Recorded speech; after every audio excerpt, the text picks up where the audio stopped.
নির্বাচন না হয়, একটা নির্বাচিত সরকার না আসে, তাহলে এই দেশের অর্থনীতি আগামী 2-3 মাসের মধ্যে দেশে দুর্ভিক্ষ হতে বাধ্য।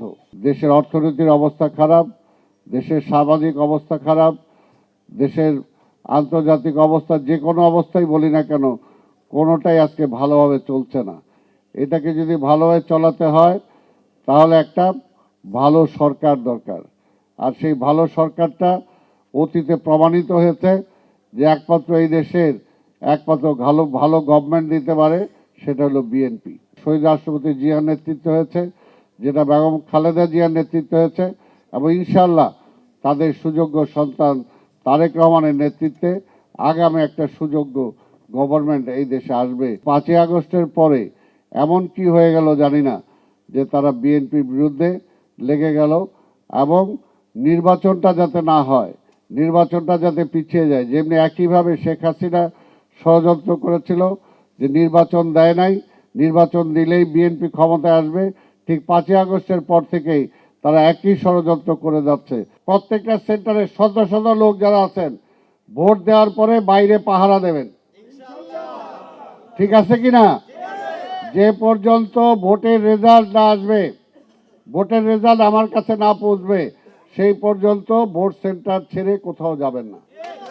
আর আরেকটা হলো যে তারা পায়ে পাড়া দিয়ে ঝগড়া করতে চাবে, যখন দেখবে যে হাইরা যাইতেছে, তখন তারা ঝগড়া করে নির্বাচনটারে প্রশ্নবোধক করার চেষ্টা করবে। কাজে তারা পায়ে পাড়া দিলেও পাটা সরাই নেবে, ঝগড়া করেন না। প্রতিবেশী রাষ্ট্রে এখনো শেখ হাসিনা বসে থেকে দেশের বিরুদ্ধে বিভিন্ন রকম ষড়যন্ত্র করছে, বিভিন্ন রকম ষড়যন্ত্র করছে। কাজে সেই ষড়যন্ত্র আজকে পরাজিত ফ্যাসিবাদ, আর আরেকটা হলো যে স্বাধীনতার সময় যারা এই দেশের স্বাধীনতা চায় নাই, এই দুইটা শক্তি আবার মিলে দেশটাকে একটা অরাজকতার দিকে ঠেলে দেওয়ার জন্য চেষ্টা করতেছে। এই দেশটাকে ইরাক বানাইতে চান? না চাইলে আজকে বিএনপি একমাত্র পারে। যে আগে আওয়ামী লীগ মুক্তিযুদ্ধ নিয়ে রাজনীতি করত, আর বর্তমান জামাত হলো ইসলাম নিয়ে রাজনীতি করে। আর বিএনপি ইসলামে বিশ্বাসী একটি দল, কিন্তু আমরা ইসলাম নিয়ে রাজনীতি করি না। এই দেশের শাসনতন্ত্রে বিসমিল্লাহির রহমানির রহিম কারা লিখছে? জিয়াউর রহমান লিখছে, বিএনপি লিখছে, বিএনপি লিখছে। আর আপনারা আজকে ক্ষমতায় যাওয়ার জন্য কি করতেছেন? আজকে হিন্দুদেরকে নিয়ে আপনার দলের সদস্য বানাইতেছেন, অর্থাৎ একটা ভণ্ডামি। হাসিনার মতো চাইছে যে আগে আমার ক্ষমতাটা আমি নেই, তারপর না আমি যা করার করব।